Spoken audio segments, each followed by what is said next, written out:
സംഭാവനാ വരുമാനത്തിൽ മുന്നിൽ നിൽക്കുന്നത് രാജ്യം ഭരിക്കുന്ന പാർട്ടിയായ BJP തന്നെയാണ്.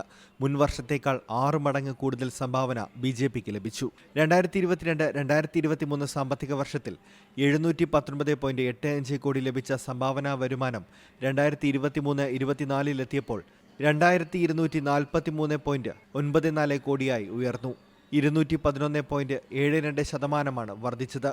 അസോസിയേഷൻ ഫോർ ഡെമോക്രാറ്റിക് റിഫോംസിന്റെ ഒരു റിപ്പോർട്ടിലാണ് ഇക്കാര്യം ചൂണ്ടിക്കാട്ടിയിട്ടുള്ളത്.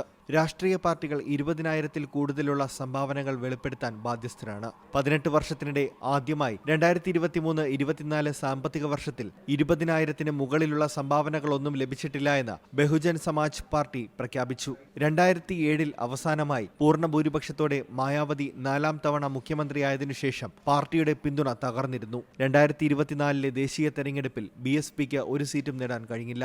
2022-ൽ 403 അംഗ ഉത്തർപ്രദേശ് നിയമസഭയിൽ ഒരു സീറ്റ് മാത്രമാണ് ലഭിച്ചത്. കോൺഗ്രസിന്റെ സംഭാവന 79.92 കോടിയിൽ നിന്നും 281.48 കോടിയായി ഉയർന്നു. 252% വർധനവാണ് രേഖപ്പെടുത്തിയത്. അതേസമയം ആം ആദ്മി പാർട്ടിക്ക് ലഭിച്ച സംഭാവനകൾ 70.18% കുറഞ്ഞിട്ടുണ്ട്. AAP 11 കോടിയും NPP 14 ലക്ഷവും CPIM 7.6 കോടിയും ലഭിച്ചതായി പ്രഖ്യാപിച്ചു.